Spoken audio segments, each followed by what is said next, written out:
loaner computer, so I don't know what's going on with it. But okay, we're going to talk about trauma and the brain today. I'm really not a brain expert, but I did, as through my experiences with my kids and then working with other families, have realized how important it is to understand what's going on in the brain and understand how trauma affects it, because we expect the brain to be in charge, but it's working with wounds. And when we can understand what those wounds are, we can help the brain heal from those, and we can also work around those wounds to help our kids succeed. So I'm so yep. Sorry. Before we start, do you mind to tell me your credentials and your background? I work in crisis intervention for a long time in mental health, and so I'm really interested in this. Sure, yeah. Well, my biggest credential is I'm a parent of a trauma-affected kid. Okay. And after about 10 years of battles and fights, and I discovered what at the time was called attachment parenting or trauma therapeutic parenting, mm-hmm. and learned from Karyn Purvis, Nancy Thomas, just started studying all of those. I eventually started a nonprofit that works with families running camps, and I went to Texas Christian University and completed their TBRI program there. Okay, awesome. So those are it's kind of my background. I've actually, at this point, I'm not working with any other organization for a job, but I just volunteer for different organizations like Rise Up, and that's short-term, a little bit of who I am. Gotcha. Okay. Thank you for sharing. Sure. So the information that I've got here is all coming from TBRIs, coming from the Child Development Institute at TCU. And a lot of research just from learning about the brain through some of the big, Dan Siegel and Bruce Perry and some of those other giants out there who are really pioneering so much information about the brain. Basically, when we talk about trauma and the brain, understanding how the brain develops, starting from, of course, in utero, but up through even the first 3 years of life, the majority of the brain is developing rapidly at that time. Then it begins to slow down as children go. But to understand, the brain grows from the inside out. So we think about an infant, the brain stem, and as you can see, this red part of the brain where that is the basic survival. Some people call it lizard brain or reptile brain, to where, an infant just instinctually knows to crawl towards warmth or food, or so all of those survival instincts in us come from that brain stem. The next really primary part of the brain that develops, of course, this is super simplified. I'm not going to talk like a lot of brain terms. I try to use just a lot of more practical terms that can kind of help us understand what's going on in the brain, because so much of the brain is still not tangible. If we say the brain sends a message, well, what does that mean? Don't really even know all of what that means in the brain. But so I'll use a lot of more layman's terms. But this second section here, this purple section of the brain, is kind of where the amygdala is, which is really kind of our emotions. And we know that our kids are able to have and express emotions much earlier than they are able to kind of sort them out and organize them. But we have 2-year-olds who definitely are feeling anger or despair or happy or whatever. So really that middle part of the brain is the emotion part of our psyche, our brain. And then the outer core of our brain, in general, we would call it the neocortex, the prefrontal cortex, the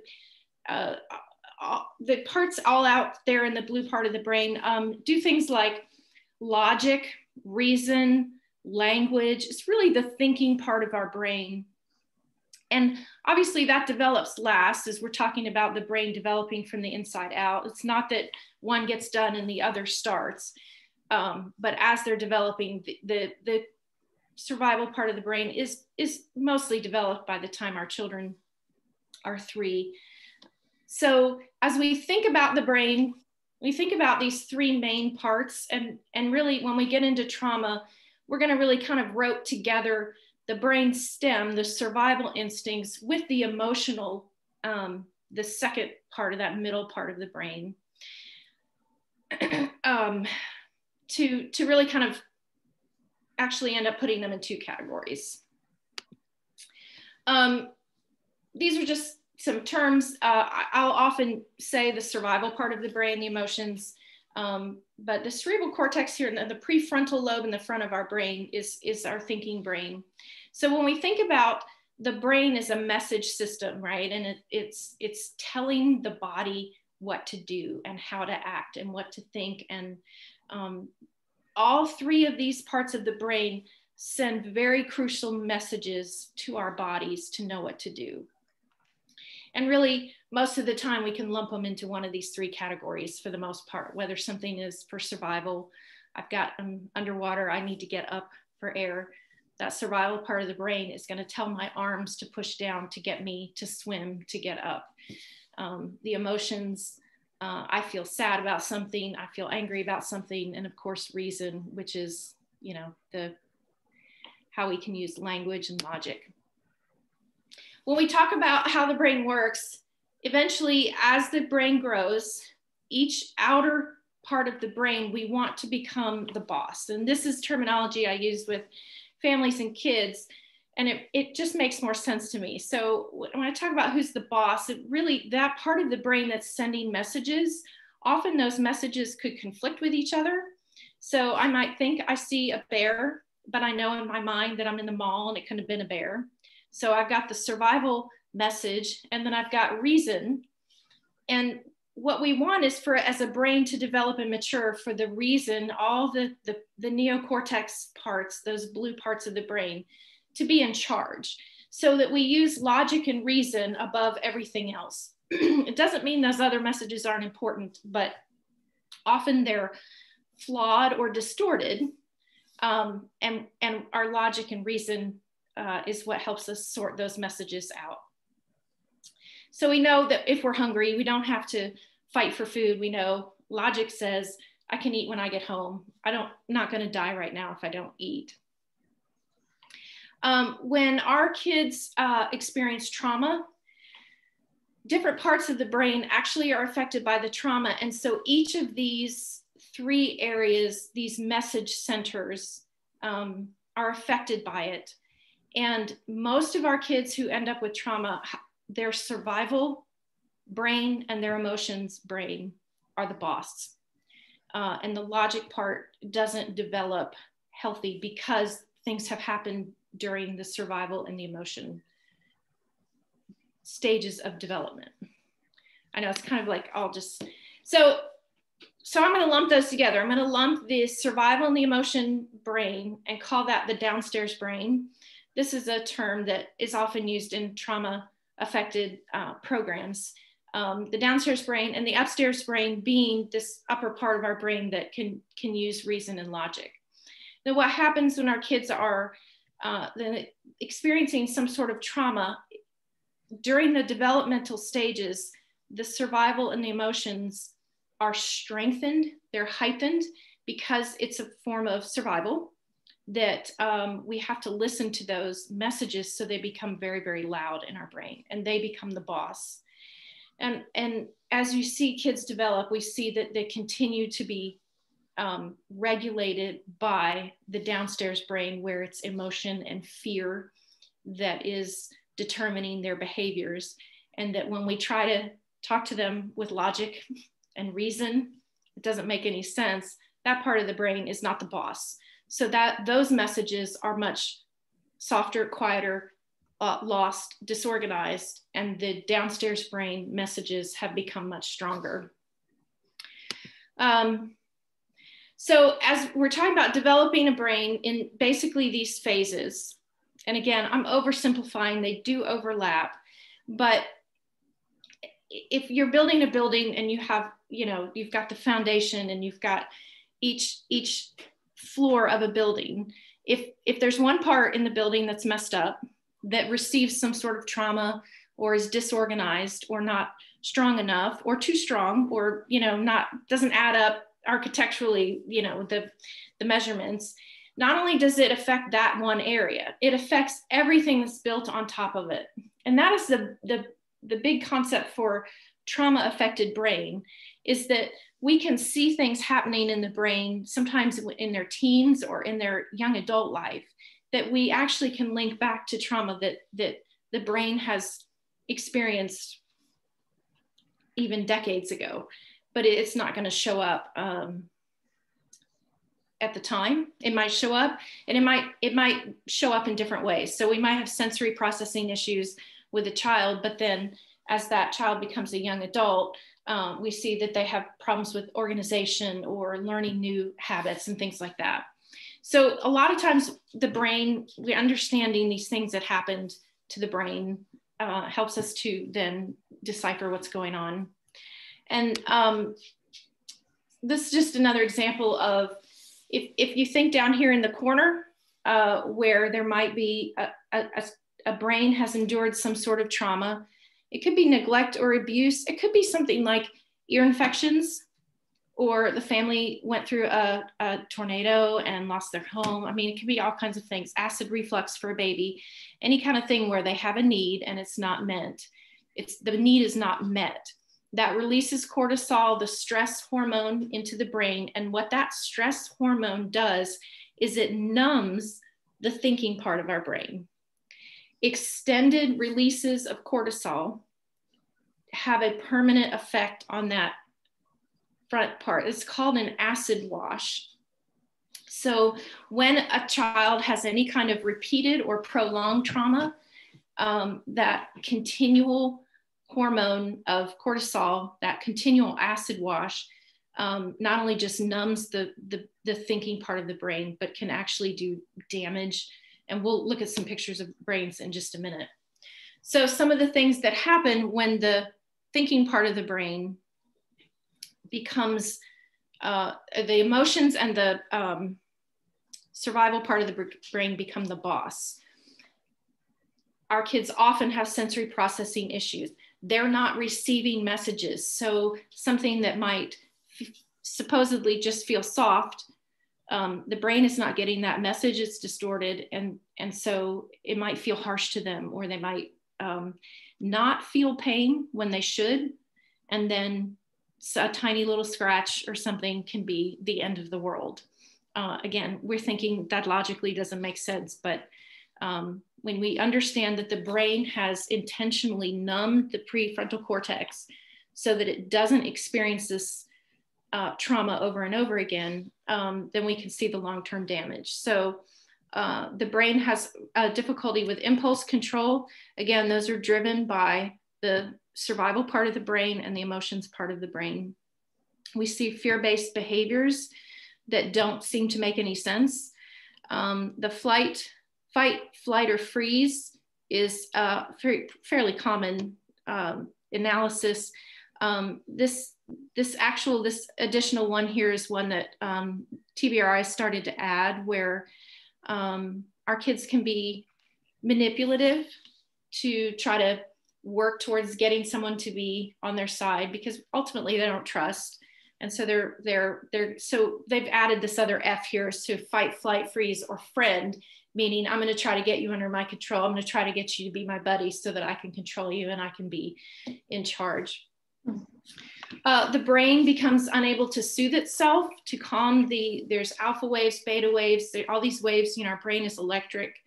And so to calm itself down, the brain has to be able to shift.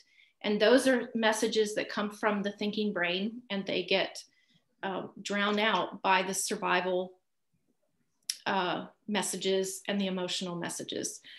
And we actually end up with a traumatized brain has a very distorted view of reality. So we can hear our kids saying things like, "You don't love me," and yet all we do is loving things for them. Or a child who thinks they're hungry all the time, if they haven't had food in past, and that has affected their thinking part of their brain. So oftentimes, just because they think something is a reality, we can see that the prefrontal cortex isn't working as it should, because it's seeing reality in a distorted way. the brain becomes hijacked. This is a term actually Dan Siegel uses a lot, where the downstairs brain becomes the boss. The signals that are coming from the downstairs brain are stronger and louder, and the upstairs brain isn't able to receive those messages or is no longer able to regulate those messages. Have you guys seen the Dan Siegel flip the lid, the hand thing here that I've got pictures of? Okay, I'll just go real quick. He uses the hand as just a visual image, where our wrist here and our palm is the brain stem, and the amygdala, the survival part of the brain. And then our thumb is the amygdala, which is where fear comes from, and all of our emotions. And then we've got the outer part of the brain on the outside, which is the logic, thinking, reasoning part. But what happens is when our kids, when this part of the brain has been affected by the trauma, he calls it flipping your lid, which means that this part, the thumb, pushes the prefrontal cortex out, and it becomes the pervasive driving force in the brain. It's helpful sometimes to have kids understand what this is, that, you know, even though you feel like your emotions are so big, they're not the only thing going on in your brain. And we're going to work on, you know, trying to get that part, because that part should be controlled by the cortex all around it. And that's the goal. And that's so often we talk about parents who, when we flip our lids, we let our emotions, you know, drive us. But those parts really are designed to be regulated by the outer part of the brain. And trauma, you know, some sort of glitch from trauma then affects all the other parts of the development of the brain. This is, to me, one of the most helpful pictures I've ever seen, where you can literally see experiences really do change the makeup of the brain. So you can see several things. These temporal lobes here on the sides that are circled, that's where cause and effect, that's where our brain uses that function of cause and effect. So if I scream, someone will come. If I touch a hot stove, it's going to hurt. If I don't clean my room, I'm going to get in trouble. So as one of the things that trauma, one of the first things in a brain that trauma affects is that ability for cause and effect, which really is a logical function, right? It's thinking, it's forethought, it's long-term gratification. I may want to touch this now, but I know that it won't be worth it later. All those things come from using logic and reason. So you can physically see not only that actually part of the brain here in those areas doesn't even show up on these scans, but you can also see even the coloring here, where the abused brain, you just see muter, is that a word? Colors. The colors that are muted, there's not as much activity. And this area up here is that prefrontal cortex, the logic, reasoning, and it's just not working very well compared to what you would see in a normal brain. Actually, there are other pictures of brains where you can literally see that an abused brain or a neglected brain is actually smaller. It's actually physically smaller. The cool thing about the brain, of course, is that if experiences can change it in a negative way, then positive experiences can change it as well. I think the term they use, the brain is plastic, which of course I first thought of a plastic spoon. I don't really get that, but the whole idea that it can move and change.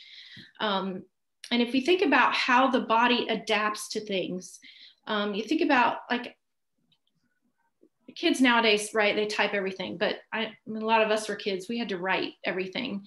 And a lot of us have calluses here on our middle finger from the way we hold our pen.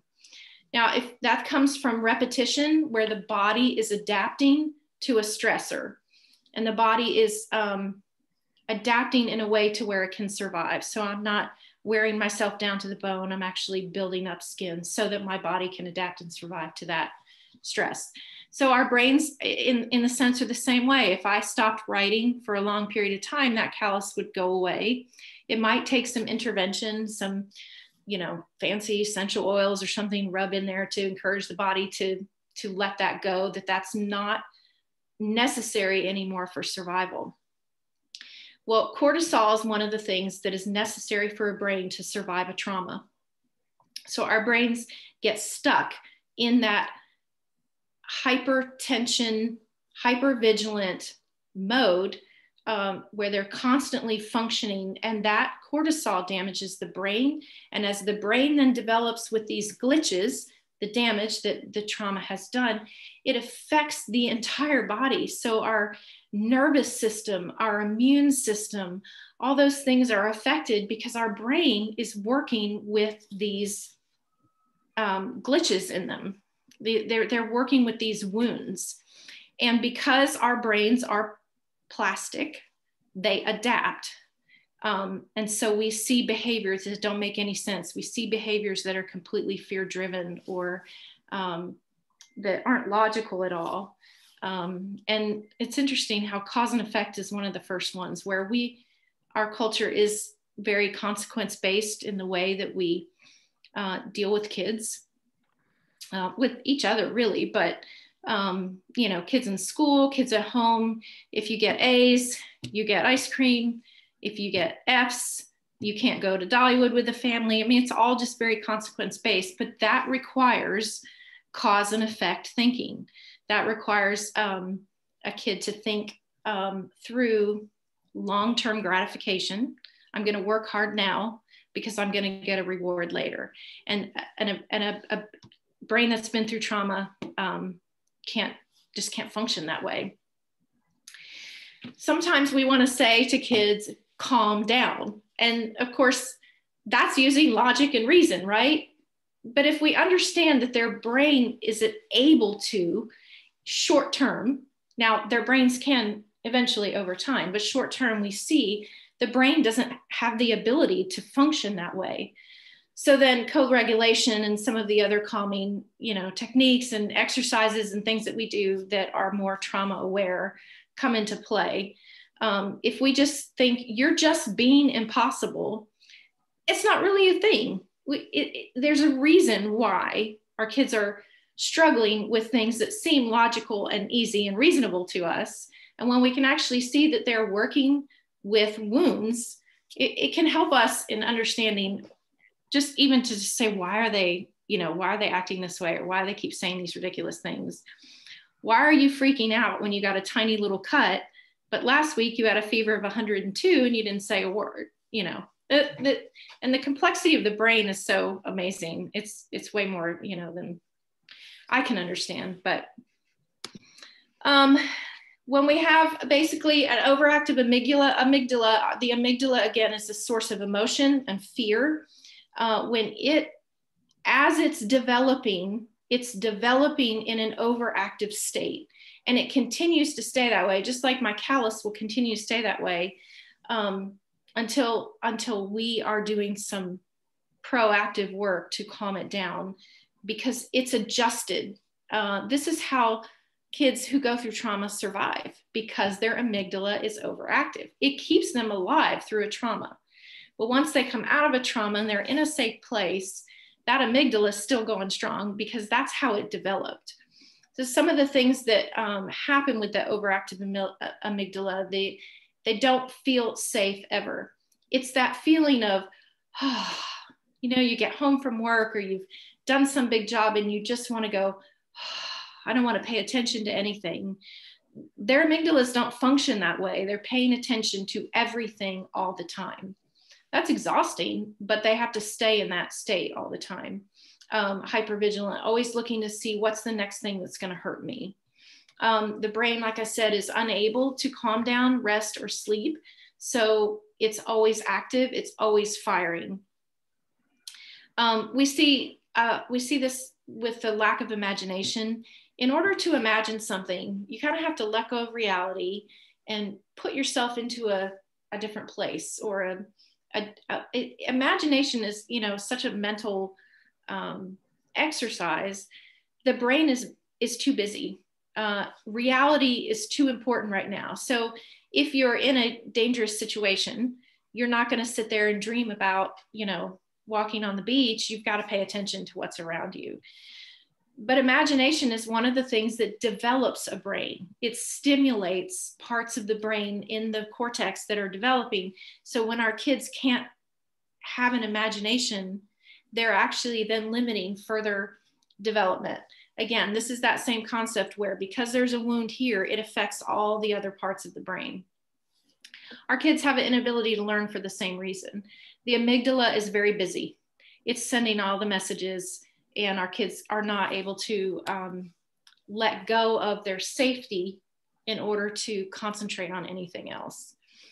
The biggest one is the inability to regulate, and we see this with a lot of severe ADHD brains where they're constantly, you know, fidgeting and they have to be running around and flipping around. And some of that is typical kids as their brain is developing. But what we see is these brains get stuck, always wanting motion and chaos and stimulus. Some kids avoid stimulation and some kids are seeking it all the time.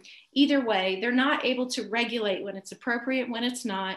And for the brain to take charge and send the signal that says, right now you have to hold still, even though you feel like moving.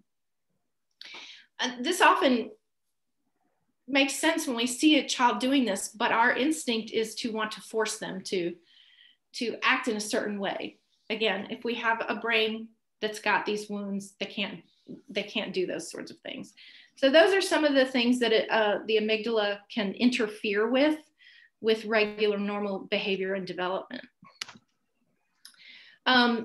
When we see, when our kids have this overactive amygdala, some of the big changes that happen in the body regulating itself, the nervous system, some of the big ones are hormone levels, which if any of you know anything about hormones, it just absolutely affects everything from their physical appearance to weight, to you know, acne and things like physical things like that, but also fear, irrational thoughts. A lot of those things when we have our hormones are unregulated, that it just affects, you know, lots of different areas, that the outcome of that. But I'm kind of focusing on the changes in the brain. The hormones, some of these hormones like GABA and we think of serotonin and those kinds of things, that these neurons that the brain uses to send messages back and forth and commands. The brain's unable to do that because the development of those message systems is messed up. The immune system is really affected. And this is what's really interesting, is that actually a lot of our kids get sick a lot more. Their immune systems limp along. But what's amazing about the brain is actually some of these kids are the opposite, where they have super hyper immune systems.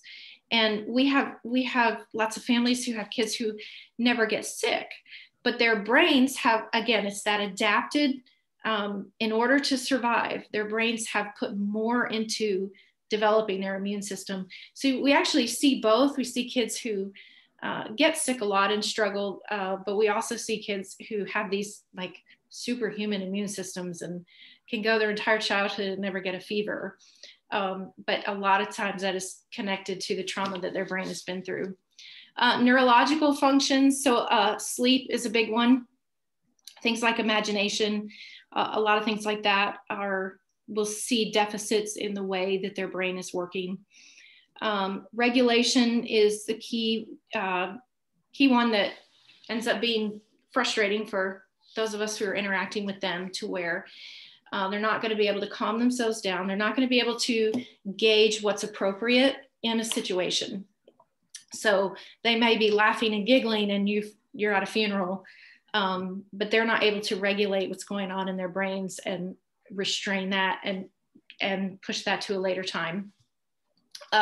Epigenetic changes are really the physical changes that happen. So if our kids have been through some sort of trauma, the brain is focusing on survival. And that child might have been 6 feet, but because of what was happening when they were little, that brain has focused on survival. And that child, whether it's malnourishment or abuse or anything, it can have changes in how thick their hair is, how tall they are, how strong their bones are, how their intestinal tract works. Like literally those kinds of changes in the brain will affect all those kinds of things in the body. It's such a central part of, it tells everything else how to work. And oftentimes what we do is we diagnose all these different issues. So I'll hear a parent say, my child has ODD, PTSD, ADHD, and they're bipolar. And I'm thinking, I'm not sure that, when we look at the brain and we've got a wound, these are symptoms that come from that wound. And when we can focus on helping the brain heal from those things, a lot of those things maybe go away, but at least are lessened and begin to kind of look more alike as far as they're connected to this part of the brain. So example here, my daughter, we got her at birth, but she had very traumatic in utero, and she was struggling academically. And some of them were, they were able to diagnose, well, there's dyslexia and, there's some auditory processing. But I couldn't help thinking it's got to be connected to all of the trauma that she's come with, because she had a lot of attachment difficulties as well. We did a program called Neuro Reorganization, where we went back and did exercises that mimicked things that a baby would do, like crawling and sensory type exercises that stimulated those parts of her brain. And within 6 months of doing these exercises, she jumped 2.5 grade levels, because her brain was starting to change the habits that it had established for her survival and focus on new ones and grow those, new and develop with those. So some of them really are reversible and are connected to what our kids have gone through. And how that's affected the brain. Again, we always come back to experiences change the brain. So all these negative experiences have had these effects on the brain. But then, positive experiences can too. We talk about the brain talking, sending out messages. I could talk about, we got neurons and neural pathways and all those brain words, but I prefer really to try to think more practically about it. So these lines of communication in our brain, where they send messages of what our body is supposed to do, or how we're supposed to move our arm, or to put our sock on, or calculate a math figure. Repetition over and over again makes these pathways in the brain. So just like in a forest or the woods, if you walk the same path every time over and over, it wears that out, makes a groove, and it becomes easier and easier every time. I let my dogs out. They go this way first. They run the back of the fence before they go into the yard. And then, so there's this little groove now around the edge of the yard. The pathways in our brain that communicate to each other are the same way. And really, we call those habits. What do we have to do to break a habit? We have to do something over and over and over again, a different way. We're creating a new groove. When our kids go through these traumas, when their brain is developing, what it does is it develops these pathways to where they're survival pathways. So they're distorted, they're not really organized. And as we grow, we begin to develop better, more efficient pathways in our brain, the message centers. So these messages might be, if it's really cold outside and my brain feels that, it's going to tell my body my heart to slow down so that my blood stays closer to my heart. It's going to, all these messages get sent out. That hurts. It means my brain is sending the message that says, pull away from that. So some of these can be, our kids have these message pathways that are distorted because they have had all of these wounds and glitches in them in the earlier years. So we think, how hard can it be? I've said, put your socks on and then put your shoes on. And yet those two messages can't be held together. The brain starts sending all kinds of different messages in different directions. And oftentimes we can even just see it. It's not clicking. You can see that there's this look on their face. Like, I know you're saying words, but they're not computing in my brain. And we think sometimes these things are so simple. Just do this equation. I've showed you 5 times how to do it, but those messages aren't being sent to the right place. Oh, my little picture is too big. Look at that. Sorry about that. Messages get unorganized, misdirected, or even lost. So the logical statement, if you touch that, it will hurt, so don't touch it. By the time that message goes from, them hearing it through all these pathways and very disorganized methods for the brain to communicate messages to each other. These neural pathways change all the time. So a person who does alter their behavior, it begins to alter their neural pathways as well. So even our kids who have gone through a trauma where it's affected their brain in a certain way, and they've developed these misdirected pathways, then end up maybe coming into a foster home where things are done completely different. And they're beginning to develop new neural pathways. What's interesting though, is that if the brain has had these disorganized message centers, so many messages get filtered through that disorganized message center. And we have to be more proactive about the brain than most of us are. Most of us don't really understand so much of what the brain does. I mean, I don't really either, just the things that I've learned through TBRI mostly, but correcting and helping our children's brains to heal means that they have to also be healed through experience. Experience is how they got the glitches. So setting our kids up for success and repetitive success, so they're experiencing something over and over and over, is actually physically changing the brain. And what they've seen in these scans, for example, the scans of the brain earlier, is that after kids are in a healthy place and they're beginning to be proactive about reestablishing pathways that are more direct and more organized and more capable and efficient, is that these parts of the brain start to light back up.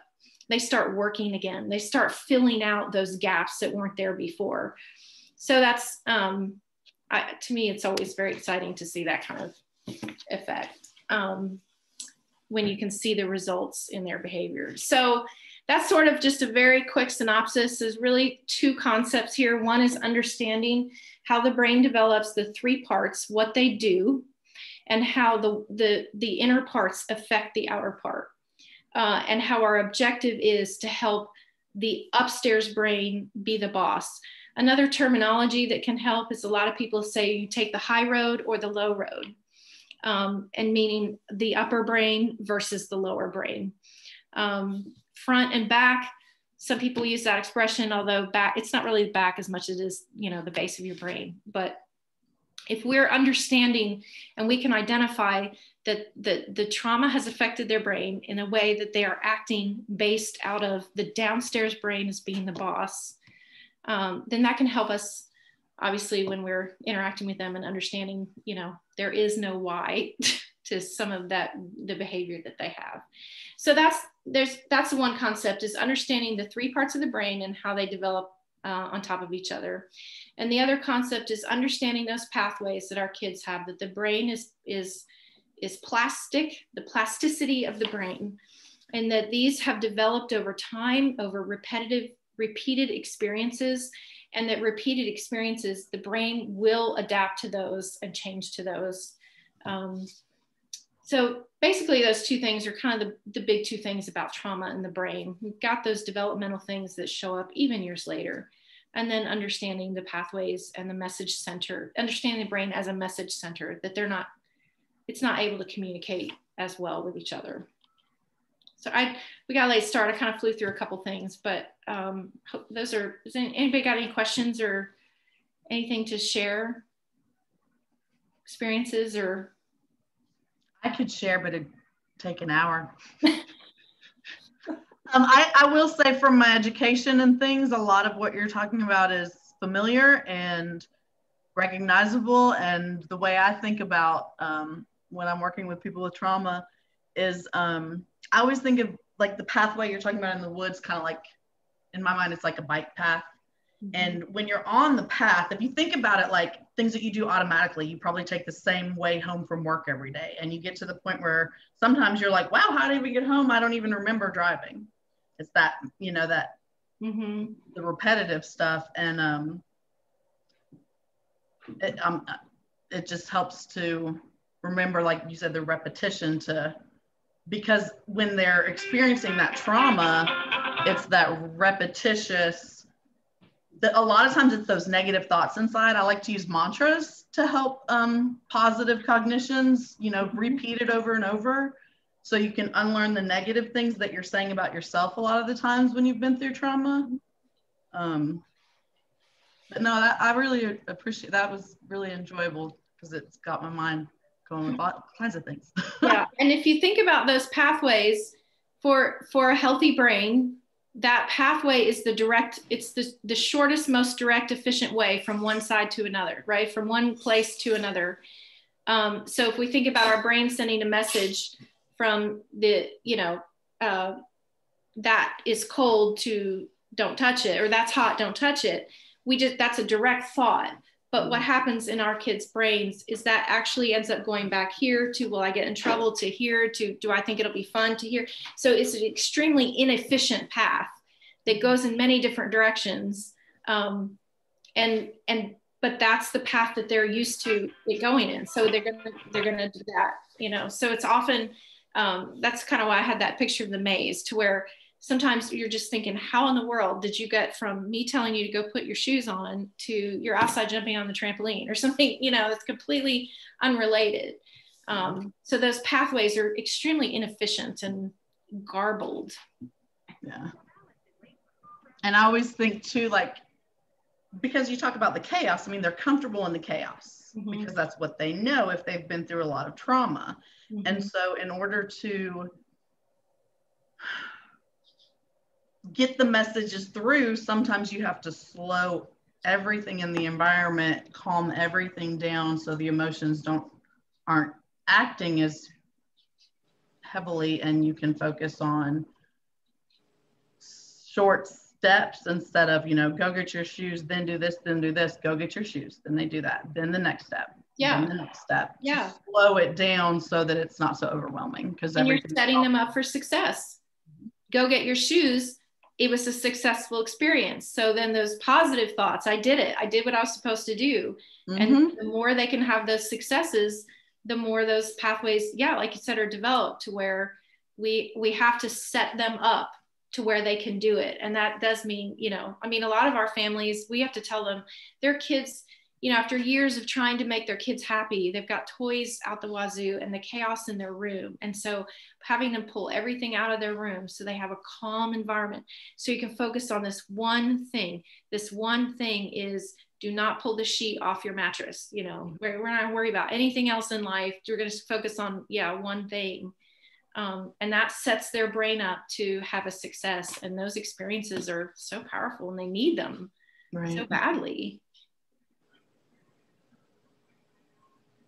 I just wanted to add, I had talked to Sandy because I had taken this training as an educator this year. And I was so blessed by your presentation. I felt like it had such great information in it. I was also a little sad that the presentation I went through didn't go through this. It focused a lot on the trauma that students go through. Mm-hmm. And as an educator, it's so difficult to hear about those traumas and understand, okay, so I know those traumas. I've like heard these traumas before, but what does that mean? And I feel like you broke that down really, really well. Because I have a lot of students where, you know, I'm told to do something, you know, creative, for example, give them all of these options. And as a kid who grew up in trauma and didn't have any imagination, I had to develop, you know, some creativity.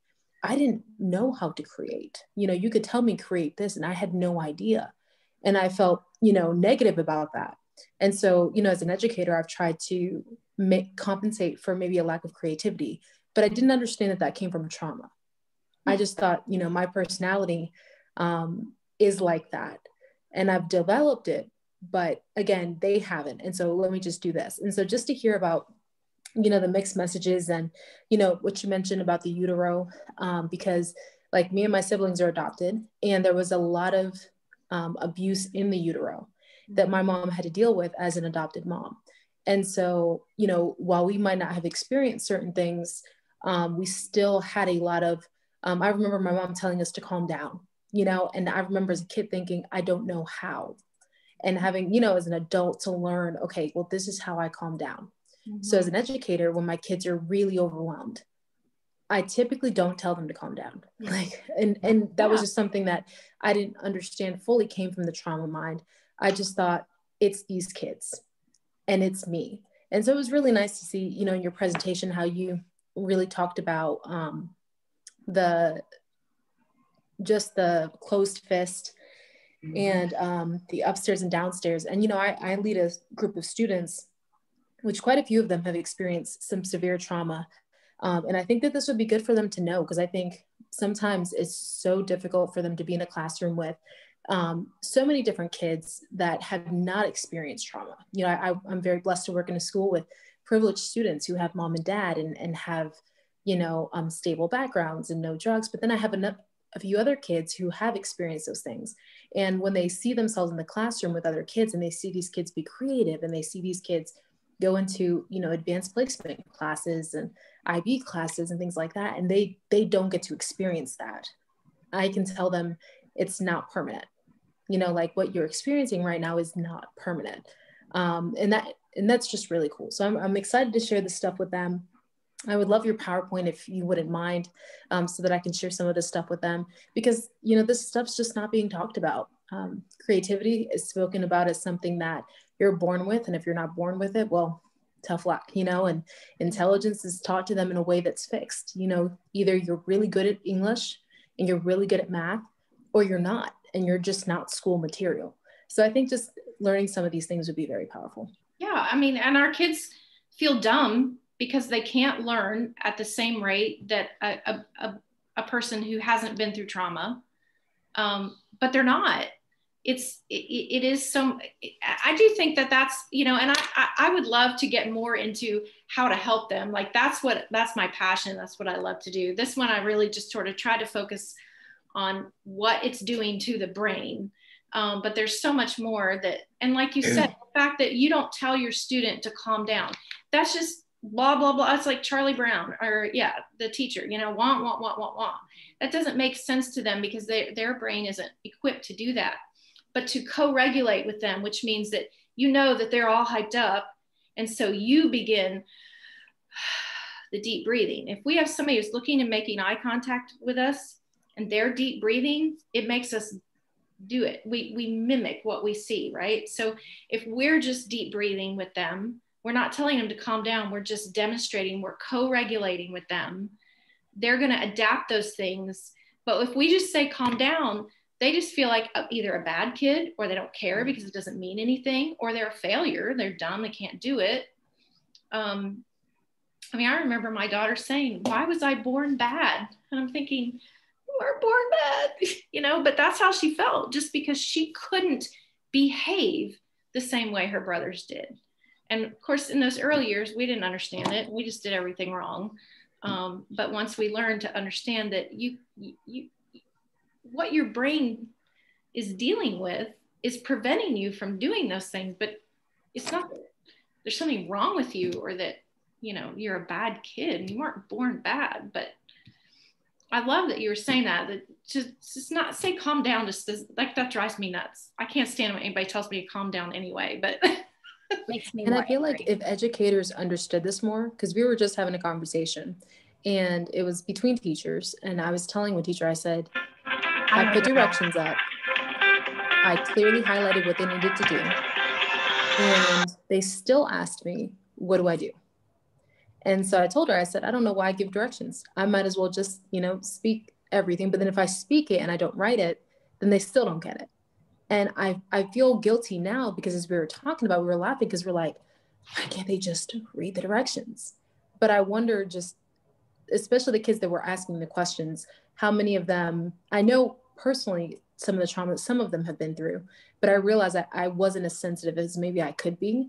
I try not to show it to them, but I think even among teachers, if we understood some of this a little bit better, because again, all we're told is, their prefrontal cortex, their limbic system is on overdrive, their amygdala is on overdrive, their logical thinking is not present. But as far as what that means, and I've been an educator for 5 years, never been told what that means. So I do appreciate your presentation, because it's just not, because we think, well, what can we do, right? Like, they've been through X, Y, Z, what can we do? And then we feel like, well, then why do we assign them anything? Let's just not assign them anything. Let's just pass them through.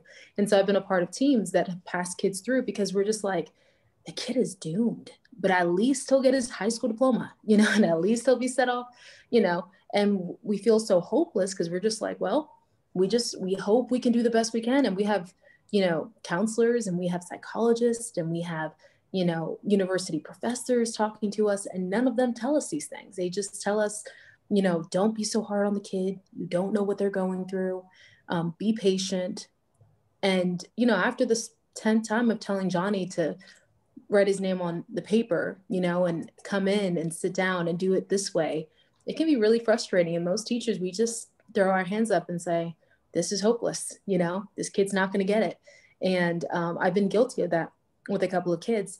I'm ashamed to say that, but I've been guilty with some students just saying that, because I didn't know. I mean, I knew some of the trauma, but I thought you could choose better, because I've seen some kids choose better. But what I don't remember is that it took time for them to choose better. Yeah, and even a direction we tell a child, like you said, I want you to write your name right here. Or more behavior where do not turn the light off when you come into the room, Well, we think we've told them once, that should be enough. But again, if you think about those pathways, if that child is used to turning the light off because they want the attention and they need that affirmation and they want the control, like there's lots of reasons why they're doing it, but that pathway has been established. And we think, I told you once, and now if you do it again, you're going to get in trouble. But our kids need to hear these things repetitiously over and over and over in order to develop new pathways. If we understand what's going on in the brain, it helps us, like you said, and not just think this kid's doomed, or, like they used to say when I was a kid, well, he's just a bad seed. There's no such thing as a bad, it just burns me out when I hear that. So with your daughter with your daughter hearing about these things, how has this helped her self-image and her activity and performance in school? Well, we had the big jump when we did those, a lot of those exercises to try to help. Specifically, she still has some severe learning disabilities. And so that's always been a challenge for her, but being able to adjust how she learns to be more, to try to think more along the lines of how she functions. And, she'll say, I don't have school smarts, but I have art smarts. Or she has color smarts. She's a phenomenal photographer. She didn't fit in the academic box. And I was able, since I homeschooled, I was able to adjust a lot of things for her that way. But just for her in general to not feel like she's a terrible, bad person. And as we began to do more of kind of the techniques that are in TBRI, I hadn't really discovered TBRI at that point, but a lot of those techniques is we were able to set her up for success. Her self-esteem grew, her confidence grew, her ability for empathy grew, for trust and relationships. And so all those things, then she's safer. And felt safety is a really big thing in TBRI, where you can tell a child they're safe, but if they don't feel safe, it doesn't matter. You could tell them until you're blue in the face. They have to feel safe. And so if they don't feel safe, anything else we're trying to teach them or do with them is just gobbledygook. It's not gonna help. So trying to figure out how can I help them to feel safe? And that's consistently meeting their needs, out meeting their needs, And then let me show you. So instead of just giving instructions, we're walking alongside them. I think that's one of the things that's so cool about Rise Up, is that you're getting into these practical, let me walk with you through this. I'm not just going to tell you what to do and then leave you, and that's part of co-regulation too, where instead of just asking you to perform, do something. So like in academics, where my other children, I wouldn't have done their math problems for them, because that's what it would feel like from an old school perspective.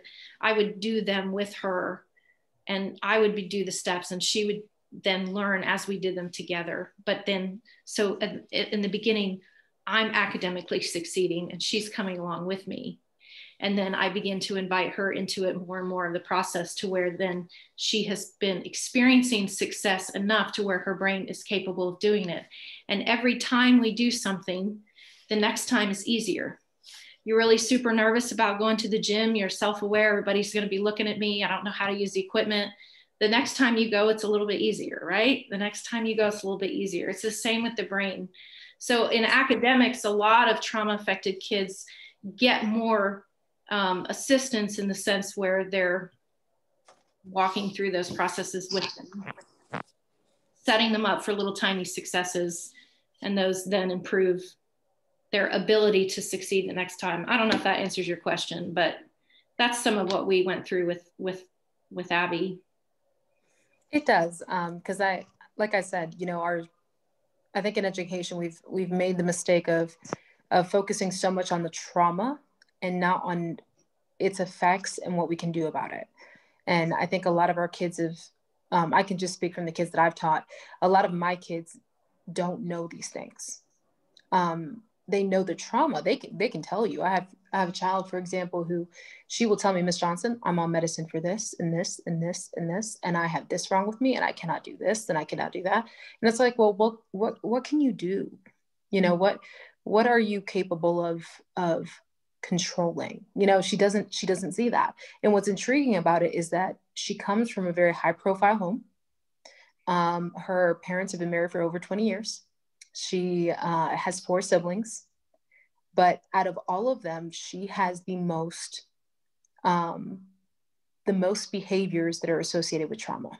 And so while I don't know her story and I don't know what she's been through, on the outside looking in, there should not be as many things, but there is so much in her. And she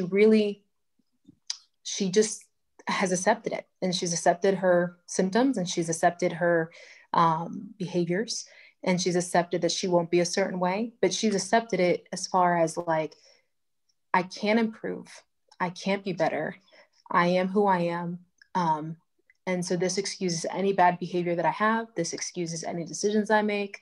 I'm not responsible for any of them. And she finds herself in lots of constraints because she feels like, no, I am smart, but I don't have control of my brain. And no, I am smart, but I can't control the way that I'm reacting right now. I know better, but why do I keep doing this? And it's interesting, the conversations that she'll ask me. And when you said that friend, freeze, the fight, flight, freeze, and friend, now that I understand that, I can watch that a little more, because she has made me her friend, and it has been to her detriment in a way, because she has used me as a scapegoat to not do things. Well, I don't have to go to this class because Miss Johnson will take care of me, and that kind of thing. And I didn't realize that's what she was doing until you said something, and I thought, that sounds very familiar. So yeah, it's interesting hearing you from an educator, as a parent, when the kids are in that functioning with that friend, that we actually call that mommy shopping, where they're looking for, who's going to be my next foster family. And I want to pick someone who I can control so that I can keep myself safe. It's that same mechanism in the brain where it's a way to try to be in control, because that's the only way they feel safe, but yeah. Well, I won't take up any more of your time, but thank you. Sure. TBRI has actually, have you heard of the Attachment and Trauma Network, ATN? They're based out of Atlanta. I believe so. I think that might have been one of the trainings, because I thought it was TBRI that trained us, but the material didn't look the same. No, the material didn't look, they focused more on ACEs. Yeah. Yeah. So I'm not sure if it was exactly the same one, but when Sandy had originally said it, I did think that was the organization, but they focused so much on ACEs. They didn't really focus on fully the effect of ACEs. They just spoke about, these are the adverse childhood experiences. This is what they are. This is how you know if they've experienced it. If they've experienced, 3 or more, then they're a trauma child, which means that their prefrontal cortex is overdeveloped. And that's it. That was like the end of the training. Yeah, the ACEs is a drop in the bucket.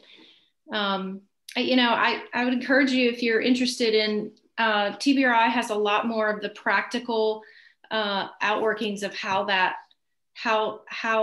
do we communicate with them? How do we, like, eye contact and touch and all, it's really some good practical things. I'm going to do a caregivers training starting next week. It's 8 weeks, 1 night a week. If you're interested in that to explore more of the concepts behind how trauma affects the brain and how we can reverse those effects. Yeah, that would be great. What days are that? Can you give me your email? I'll send you some information. Yeah. Denise Ramos Johnson. So DeniseRamos Johnson @gmail.com. Okay. I'll drop you some information about it. That'd be great. Thank you. Yeah, it's a pleasure to meet you and talk to you. Yeah, pleasure to meet you guys. So Thank you. Amy and Jennie both said they were sorry that they had to step off. And Amy wanted me to share really quick. She messaged me and said that the foster kids and the adopted kids and the at-risk kids definitely have trauma, but also what we consider the privileged kids also can come from trauma. She said that she came from that and she lacked all those things that you're talking about, creativity and the ability to think things through and to be able to be creative. And she said it was because her parents were such over perfectionists that it caused her kind of a PTSD type thing. And she just wanted me to share that just because that's something she wanted to share before she had to run. And she also said that she would love to talk to you, Denise, about how you found your creativity. And I told her that maybe she could reach out to you on Facebook because you're both on Facebook. Yeah. Or you can give her my email. Okay. And I did record this and I will share it with all of you guys. So if you want to go back and look at any of it, and her PowerPoint is on that too, Denise, if you want to look at that again. Yeah, too. I can give it to my students. Thank you. Oh, I'm sorry. Would you mind if I shared it with my students, Ms. Jennie? Sure. Yeah, there's a lot more I would love to share with you to share with them. This was just tip of the iceberg today. There's all kinds of cool stuff, but if you're interested, I'd love to. School trainings for one of our groups. I would wonder if at some point in the semester, if you could do maybe something after school. Our kids are willing to stay after school to do an online training. And I think they'd be really interested in something like this because we're going through, character and integrity and self-image. And I think if they understand the trauma they faced, then they can have a little more self-compassion. And that's something that we are going to talk about. Yeah. And awareness is such a key part of doing anything about it. Feeling like I can't control who I am, but once they're aware of, okay, there's some stuff going on in my brain that's understandable, then they get some sense of control back, which is always comforting. Yeah, great. All right. Well, it was great to meet you all. Thank you so much. Bye. Bye. Bye. Have a good evening. You too.